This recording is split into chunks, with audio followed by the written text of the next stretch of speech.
Thank you for the invitation to share a few reflections at this summer convention. The theme of this year, exploring the unexplained, is a challenging one. At least it was for me. As I was considering this subject, it became, more than anything, an invitation to look deeper into the nature of exploring. What are the ways in which we explore? What are the means by which we do such exploration? And then, what is the unexplained? And unexplained for whom? All of what has been placed under the category of the unexplained is within this realm of phenomena.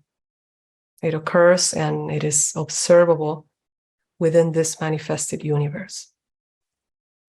We call it unexplained because humanity hasn't found an explanation for it that falls within the frame of the known. So far, we haven't found a rational or logical explanation that can be perceived with the five senses or supported by scientific evidence. These are aspects of life, of nature, that we don't know why they occur or how they occur. We are not able to attribute them to an identified cause or law. The limitation we have is that the five senses, our tools of observation, are confined to the physical world. And the phenomena we measure at this physical level may be responding to a law or a noumenon that is not perceivable by them. This makes observations more complex. Sometimes an effect that manifests at one level of reality can have its cause at a different level of reality. Examples we have verified many times through experience are, the times in which emotional distress caused indigestion in the physical body, or mental stress caused insomnia or tangible tension in the cervical spine. So from these everyday experiences, we can extrapolate that different levels of reality can affect one another. And what manifests at one level can have a cause at a different level of existence. So to see the whole picture, we would need the senses that can perceive at the level in which the cause or the law exists. Although scientific research has been so helpful in unveiling elements of the mysteries that surround us, we are also aware of the limitations of science as it deals with the measurable effects in the physical world. But even when we can explain some of the visible effects of phenomena through reason or scientific research, what still remains unknown is what causes them. What still remains to be perceived is the full extent of the mystery. When we plant a seed, for example, far into the ground, in complete darkness, the seedling seeks the light, always in the right direction. How does the seed know in which direction to grow the roots and in which direction to shoot the stem? Science postulates that plants have gravity sensing cells that allow them to know in which direction to send their roots toward water and nutrients, and in which direction to seek the light. But what science cannot tell us is how a cell can sense gravity. Like that, so many other examples. The fact that a A female body can create a baby, a perfect body inside herself, with the enormous complexity that process entails, without any conscious intervention on the mother's part. Regardless of how precisely we can describe and name that process in scientific terms, what guides that unfoldment still remains unknown to us and to science. Every night we go to sleep and we still don't know why. We dream and we don't know why. The atoms of your body are made of the same type of atoms as the chair in which you're sitting right now. But your body doesn't go through the chair. It remains as a solid object, and so does the chair. And we don't know why. Countless other mysteries surround us. So from this perspective, all life still remains unexplained. When we pause for a moment to contemplate the millions of wonders happening around us every day, every second, we are left with the clear feeling that behind what we see, there is so much more that we don't. And if we pause a little longer and stay open and receptive to that one mystery that we're contemplating, we may even have a glimpse of being in the presence of something sacred. When we pause and don't assume we know, when we pause and try to see, truly see, what has become mundane by repetition, there may be some possibilities on finding answers. Those answers may not look like numbers or facts. They may instead feel like a profound sense of reverence, or like a knowing that transcends reason, but leaves us transformed. My feeling is that as we progressively experience reality as it is, the truth of things as they are, we will come to the realization that nothing is, in fact, as we think it is. But at the speed in which we live, at the speed in which society pushes us to live, so concerned with what to accomplish next, there is very little time to pause and contemplate any mystery. The speed of communication has increased radically, and we have molded life, work, and relationships to that speed. So the measure of our value is based on how much we produce. The tragedy in that is that in the rush, there is no time to fully experience. So we label what we see as something we know, as something we have seen many times before, or as something we have been doing since we were born, closing the door to the questions that may arise from contemplating without quick answers. In this Google era, there is no time for wonder anymore. Remember the times when you had a question and had to keep it marinated in you for a long time until you could find the right book or the right person that may have an answer, giving you in the meantime the chance to come up with your own theories. Well, those days are gone. And the time between not knowing and knowing is so brief that knowing feels exactly like not knowing. In that immediacy, questions and answers lose their impact. When we read the lives of spiritual seekers, it was always the question, the doubt, the struggle of not knowing, and the yearning to know the unknowable would pull them into the next level of experience. So when we become accustomed to these daily mysteries or don't have time for them, we stop questioning and we stop seeing their magnificence.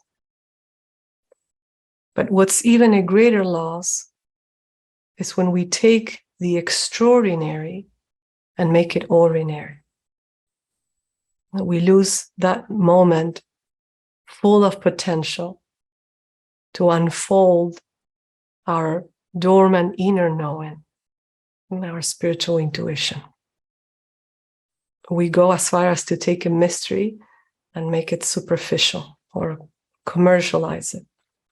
We turn it into something that becomes irrelevant compared to the importance that it had on its own.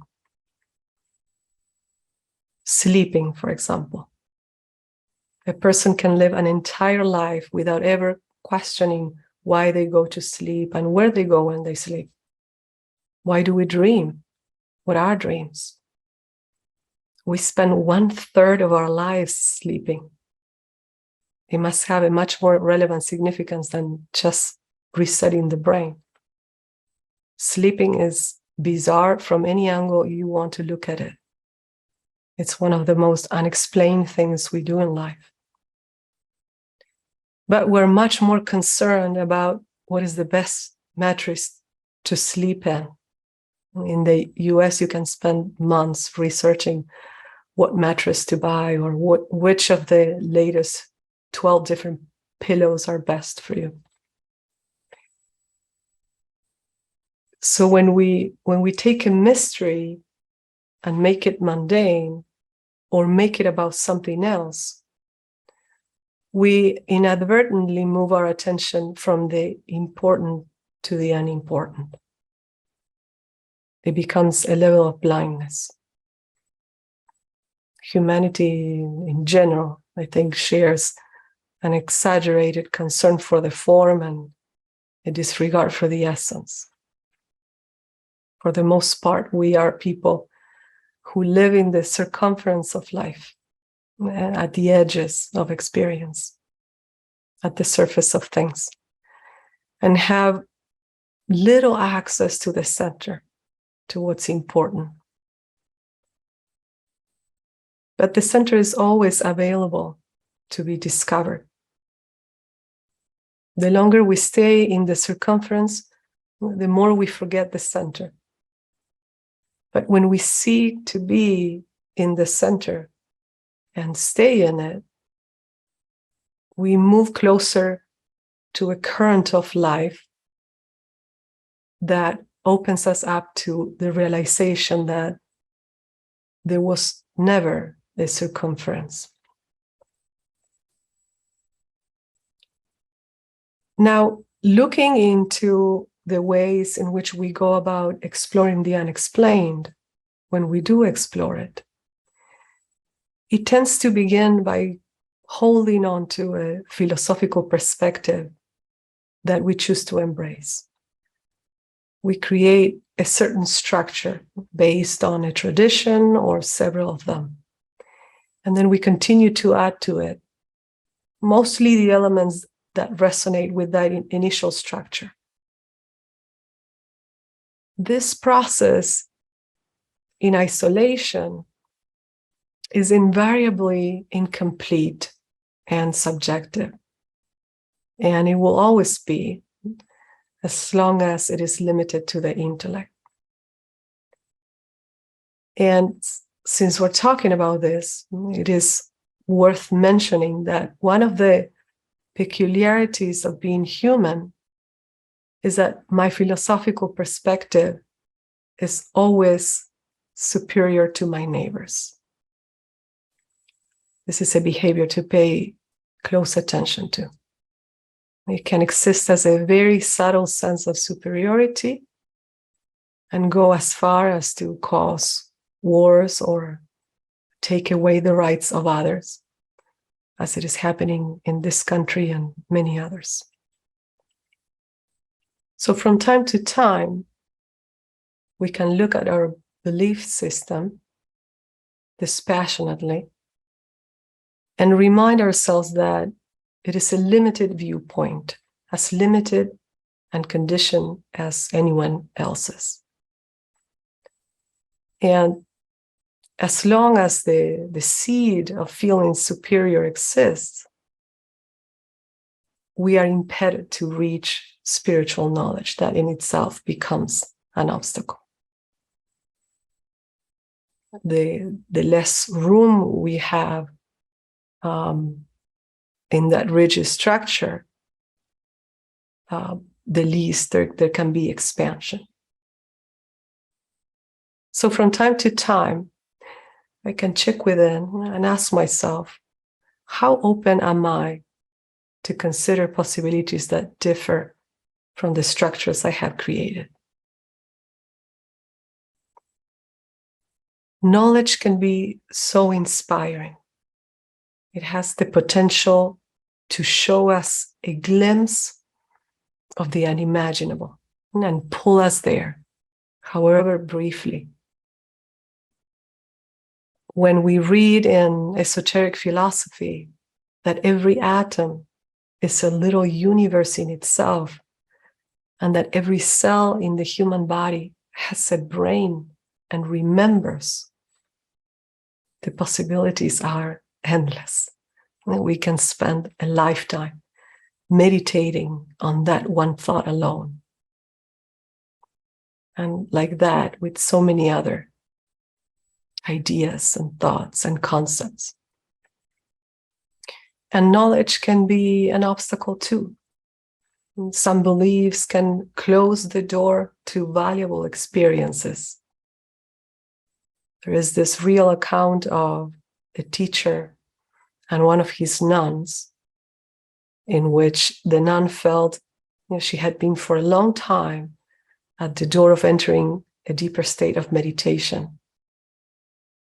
And after looking within for some time, she came to the realization that what has stopped her was the feeling that she didn't deserve it. It was a certain ill will toward herself, the reluctance to allow herself that gift. In a similar way, we can all unconsciously encourage thoughts that can be obstacles to experiencing something that we are ready and prepared to experience. It could be a concept, it could be lack of self-value because of something we read, or because it is a common belief within the spiritual circles we are in. Lack of love, of compassion toward oneself is also a big impediment. Fear is another, one of the most powerful ones in terms of the doors that can close. Perhaps the only one there is, disguised in different forms. Sometimes it disguises as discernment, sometimes as self-righteousness. So our way of thinking conditions spiritual experience in many ways.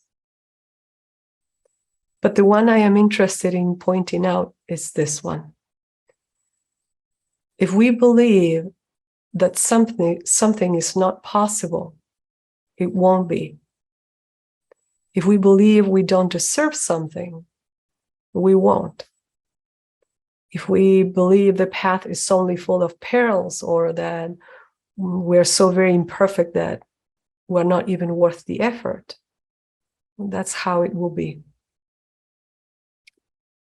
But the opposites are also true. Theosophy postulates that in every incarnation, the new personality not only catches up with past habits and tendencies, but also with the level of spiritual unfoldment that was established then. So the soul has to remember and develop what was already developed in the previous lifetime every time. So we don't know where we left off. And we can only find out by trying. Now, there is something as powerful or even more powerful than ideas, and those are experiences. Experiences can not only change or reshape our ideas, they can also transform us. A direct experience of a truth, even when partial, can take us to a different level of knowing, to a higher level of seeing or understanding.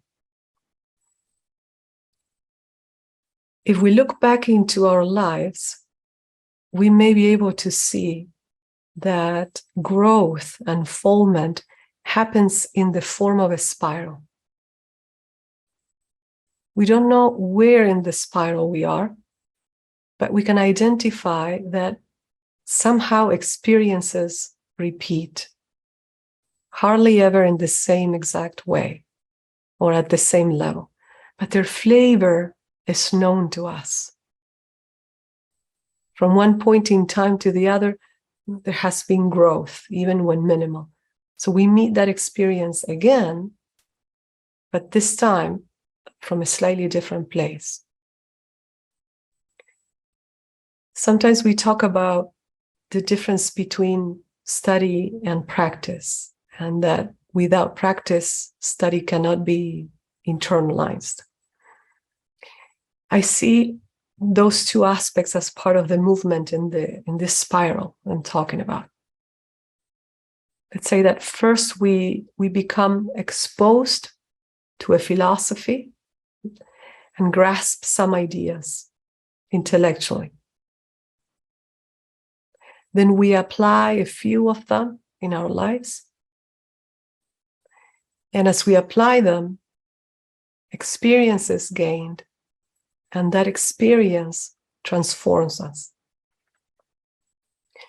So it's not practice per se what is transformational, but it is the experience that arises from that practice that produces a transformation that nothing else can.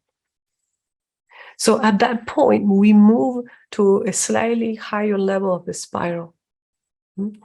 And from there, study is encountered from a new perspective. Books we had read now reveal elements we hadn't seen before. Father Richard Rohr, whom I consider one of the finest theosophists within the Catholic Church, said something worth considering. He said, "We do not think ourselves into new ways of living. We live ourselves into new ways of thinking." In other words, it is experience that opens the doors to the next level, even new levels of thinking. So how are we doing in the balance of knowing and living, of thinking and experiencing? Most of us can think a lot more profound thoughts than we can live. At least I can say that for myself. The amount of knowledge we possess is greater than the amount of knowledge that we are ready to experience. So I feel that by living one or two powerful questions at a time, or one or two fundamental tenets at a time, every day, progress accelerates. Because the point is to live everything, as the famous poem says. Some answers are given to us only when we are able to love the questions enough. Imagine, if a cell can remember, so can we. We have been called a microcosm, gods in exile. It has been said that the human being has the potential to come into contact with every realm of being in the universe. And that knowing ourselves, we will know the universe.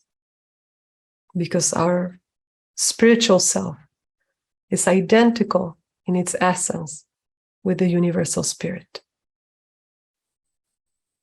We came prepared.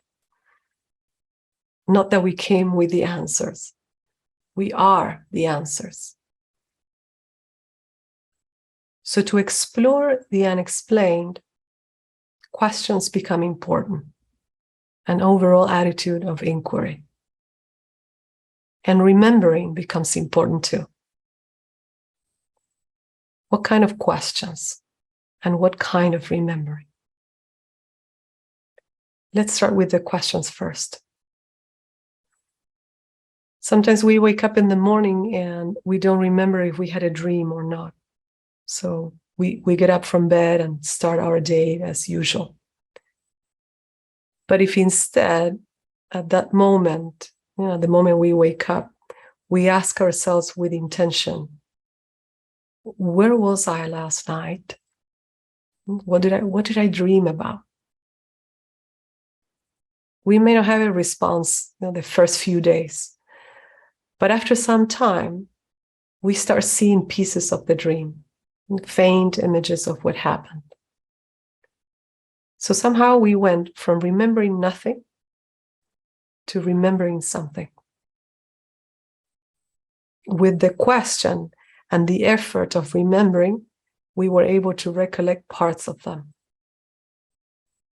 The more we ask that question, the more we remember our dreams. And if we start writing them down, we begin to remember even more. Carl Jung said that the dream is the small hidden door in the deepest and most intimate sanctum of the soul. So there is a lot of room for remembrance in dreams. They all reveal some level of inner truth. Not as we would like it to be, but as it is. And sometimes through the recollection of dreams, we can remember spiritual truths that we already know, but not consciously yet. So we ask questions to open the way through which answers can come. A well-known Advaita teacher, Ramana Maharshi, talked about the power of one question. Who am I? A question that is not meant to get an answer, but dissolve the questioner and bring us back to the center of experience. Just remaining conscious of being conscious without identification with anything. In this context and in every other, after asking, listening is crucial. The answers can come in unexpected ways. And about remembering, some traditions speak of self-remembrance, both as the returning to this moment and as the acknowledgement of the ever-present spiritual self within us. Remembering we are here brings us back to this moment. And coming back into this moment, we remember the palpitating presence of the divine in everything, within and without. That conscious self-remembrance has power. Consciousness vivifies whatever it touches. It is like a fertilizer. Where consciousness goes with intention, that unfolds or awakens. According to the teachings, what we begin to remember comes from the memory of the heart. Most spiritual traditions point out that the divine spark is in the human heart. This is a repeated, emphasized reference across traditions. I could quote from ours, from so many different sources, but we can summarize it in this way. The heart is the seat in the human body of Buddhic consciousness, of unity consciousness. It is the organ and the center through which the divine self is constantly seeking to impress, to reach the distracted personal self.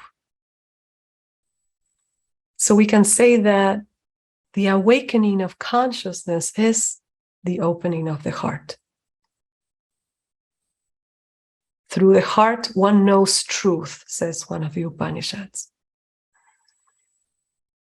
In the book, The Science of Yoga, Dr. Taimni writes that the whole aim and process of yoga consists in withdrawing the consciousness from without to within. Because he says the ultimate mystery of life is hidden in the very heart of our being and can be found only there and nowhere else. So from this perspective, exploring the ultimate mystery of life, exploring the unexplained, is the journey within. The falling of veil after veil as we turn inwards. Experiencing one by one the dimensions of being that still remain unexplored. And Sri Ram, in one of his articles, says, all that is beyond what we can see directly for ourselves, while it may be interesting as a matter of study, it cannot really come under the description of theosophy as divine wisdom. We must not, he says, we must not confuse knowledge, even of the occult side of nature, with wisdom, which springs from the depths of a certain nature in ourselves. Now, to reach the heart of our being, to reach this certain nature in ourselves, there are conditions. Otherwise, we would all be there already. Inner silence is one of the important ones. The complete stillness of the mind. The silent aware of this moment. For which we need to empty ourselves of all mental movement that clings to the personal self, to the past, to the projections in the future, to authorities, to the ideas I have about myself, the ways I want to control life as if I could. Becoming empty and dwelling in spacious being. Emptying feels good, feels peaceful, feels weightless. When we stop identifying with the stories we create in the mind by dropping them, there is just space and well-being. Sometimes there is sensation. There's mostly space and well-being. And arriving at stillness doesn't need to feel like a struggle. We can think of it as resting. Resting from the inner noise, resting from all the wanting, resting from pushing things away, from the limitations of the personal self, resting in a silence that can feel a lot like a loving embrace.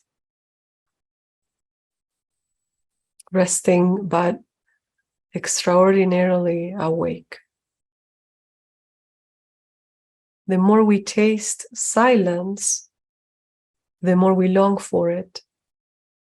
And the more we stay in silence, the more we discover that there are layers and layers of silence.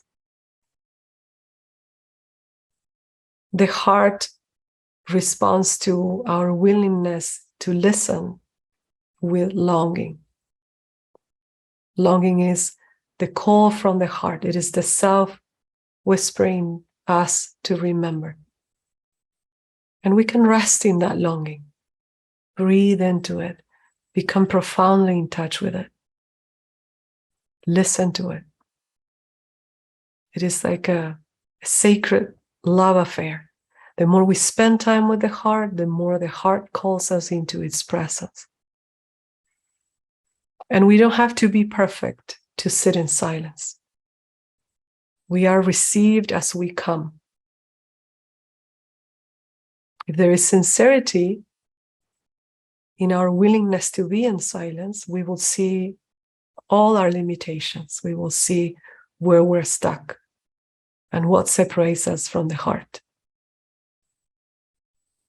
And the longing to be one with it will become strong enough to help us drop the rest, to help us drop all that is not aligned with oneness.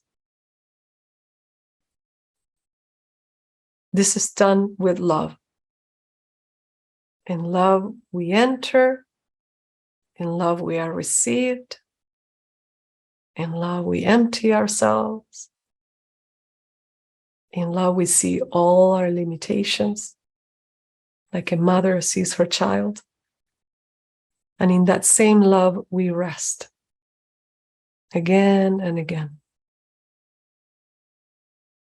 If the word love doesn't inspire you, you can use another one. Compassion, kindness, unconditional friendship. One of the qualities that in this journey that is this journey within that often goes overlooked is honesty. Honesty is hard because our ideal is high. And it's so high that we want to be there, but we're not there yet. And we don't realize that the more honest we are with ourselves and our imperfections, the easiest the journey becomes. That is true humility. Humility is not considering myself less than others, but knowing myself as I am and still loving myself as much as I love everyone else and everything else. This is one of the hardest tasks. If there is no acceptance of who I am, then I will be hiding parts of me that I need to see to be able to be free from them. In that freedom, the door to the next step can open up. We project these ideas of perfection on the spiritual leaders of the past, whose work we respect and admire so much. And yes, we have to admit that they were quite remarkable people, especially in their level of selflessness and dedication. But they were fallible too. They were imperfect. They all struggled. They all go cranky like the rest of us. If we project unrealistic heights on others, then our path feels so poorly human compared to theirs that we may feel discouraged. But neither of those extremes are true. the path is as human as it is divine for all of us. And we start every day from where we are. In connection to the heart and the trying, Madame Blavatsky writes that the effort should be continually made to center the consciousness in the heart and to listen for the promptings of the spiritual consciousness. And she says, for though success be far off, a beginning must be made and the path opened up. So no matter where we are, the nature of the work is the same. And it is possible. And it has to be started. We came prepared for this journey. Like the earth that turns around the sun, the heart of the solar system, we turn around our own heart. Like the flower that opens only at the right time, we too know our inner seasons. Like the seedling buried in the dirt, we too can sense in which direction to seek the light. We came prepared for it. If we stay with the question, if we listen, and if we try. They say that those who seek wholeheartedly end up finding. Thank you.